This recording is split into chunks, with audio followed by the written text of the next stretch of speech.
प्रथम राशि होची तुला राशि। ସେହି ତୁଳା ରାଶିର ବ୍ୟକ୍ତିମାନଙ୍କ ପାଇଁ ସୂର୍ଯ୍ୟଙ୍କ ଗୋଚର କିଭଳି ଫଳ ଦେବ ସେ ବିଷୟରେ ଆଜି ଆମେ ଏହି ଭିଡ଼ିଓରେ ଆଲୋଚନା କରିବା। ନମସ୍କାର, ମୁଁ ସୁଆଶିଷ ପୁଣି ଥରେ ସ୍ୱାଗତ କରୁଛି ମୋ ୟୁଟ୍ୟୁବ୍ ଚ୍ୟାନେଲକୁ। ଆଜି ଆମେ ଆଲୋଚନା କରିବା କି ସୂର୍ଯ୍ୟଙ୍କ ଗୋଚର 14 ଜାନୁଆରୀ 2026 ସନ୍ଧ୍ୟା 3:06 ଯେଉଁ ହେବାକୁ ଯାଉଛି, ତା ଫଳରେ ଯେତେ ସବୁ ତୁଳା ରାଶିର ବ୍ୟକ୍ତି ଅଛନ୍ତି ତାଙ୍କୁ କ'ଣ ସବୁ ଶୁଭ ଅଶୁଭ ଫଳ ମିଳିବ ସେ ବିଷୟରେ ଆଜି ଆମେ ଏହି ଭିଡ଼ିଓରେ ଆଲୋଚନା କରିବା। ତା ପୂର୍ବରୁ ସବୁବେଳେ ଗୋଟେ ରିକ୍ୱେଷ୍ଟ କରିବାକୁ ଚାହିଁବି କି ଯେଉଁମାନେ ବି ଯାଇ ଚ୍ୟାନେଲକୁ ସବସ୍କ୍ରାଇବ୍ କରିନାହାନ୍ତି ସବସ୍କ୍ରାଇବ୍ କରନ୍ତୁ, ଆଉ ପାଖ ଥିବା ବେଲ୍ ଆଇକନ୍କୁ ମଧ୍ୟ ପ୍ରେସ୍ କରନ୍ତୁ, ଯାହାଦ୍ୱାରା କି ମୁଁ ଆଗକୁ ଯାହା ବି କିଛି ଭିଡ଼ିଓ ଦେବି ତା ନୋଟିଫିକେସନ୍ ଆପଣମାନଙ୍କୁ ଠିକ୍ ସମୟରେ ମିଳିଯିବ। ତା ସହିତ ଭିଡ଼ିଓ ଭଲ ଲାଗୁଥିଲେ ଭିଡ଼ିଓ ତଳେ ହାଇପ୍ ମଧ୍ୟ ଦେଇପାରିବେ। ଚ୍ୟାନେଲରେ ଜଏନ୍ ହେଇକି କିଛି ବେନିଫିଟ୍ ମଧ୍ୟ ପାଇପାରିବେ।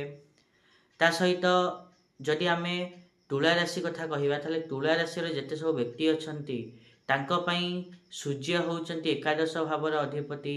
ଏକାଦଶ ଭାବର ଅଧିପତି ହୋଇ ଚତୁର୍ଥ ଭାବରେ ଗୋଚର କରିବାକୁ ଯାଉଛନ୍ତି। ତ ଯାହାଫଳରେ ଯେତେ ସବୁ ତୁଳା ରାଶିର ବ୍ୟକ୍ତିମାନେ ଅଛନ୍ତି ତାଙ୍କର ଆୟ ଟିକେ ଏହି ସମୟରେ ଏହି ଗୋଚର କାଳରେ କମିଯାଇପାରେ ଏବଂ ମିତ୍ରଙ୍କ ସହିତ ଟିକେ ସମ୍ପର୍କ ଖରାପ ହେଇପାରେ। ସେଥିପାଇଁ ମିତ୍ରଙ୍କ ସହିତ ଯେତେ କମ୍ ମିଶିବେ ସେତେ ଏହି ସମୟରେ ଭଲ ଏବଂ ମନର କଥା ଯେତେ ନ କହିବେ ସେତେ ଭଲ। ତା ସହିତ ବଡ଼ ଭାଇ ଭଉଣୀଙ୍କ ଠାରୁ ମଧ୍ୟ ଆଶାନୁରୂପକ ସହଯୋଗ ନ ମିଳିପାରେ, ଯାହାଦ୍ୱାରା ଆପଣଙ୍କୁ ନିରାଶା ମିଳିବ, କିନ୍ତୁ ଆପଣମାନେ ଭାଗ୍ୟର ସହଯୋଗ ପାଇବେ।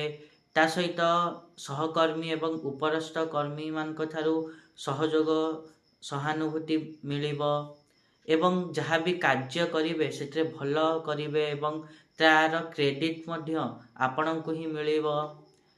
ତା ସହିତ ଏହି ସମୟରେ ଆପଣମାନେ ଭଲ ପରାକ୍ରମୀ ହେବେ।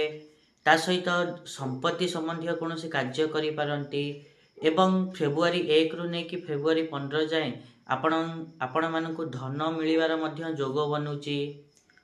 ଏ ତ ଥିଲା ଯେତେ ସବୁ ତୁଳା ରାଶିର ବ୍ୟକ୍ତି ଅଛନ୍ତି ତାଙ୍କ ପାଇଁ ସୂର୍ଯ୍ୟଙ୍କ ଗୋଚର କିଭଳି ଫଳ ଦେବ। ଆଶା କରିବି କି ମୁଁ ଯାହା କହିଲି ଆପଣମାନେ ଠିକ୍ରେ ବୁଝିପାରିଥିବେ। ଆଉ ଯଦି ଭିଡ଼ିଓ ଭଲ ଲାଗିଛି ତାହେଲେ ନିହାତି ରୂପେ ଭିଡ଼ିଓକୁ ଲାଇକ୍ କରନ୍ତୁ, ସେୟାର କରନ୍ତୁ, ଆଉ ଚ୍ୟାନେଲକୁ ସବସ୍କ୍ରାଇବ୍ କରିବା ପାଇଁ ତ ଜମା ଭୁଲନ୍ତୁନି। ଆଜି ପାଇଁ ଏତିକି, ଦେଖା ହେବା ନେକ୍ସଟ ଭିଡ଼ିଓରେ। ରହୁଛି, ନମସ୍କାର।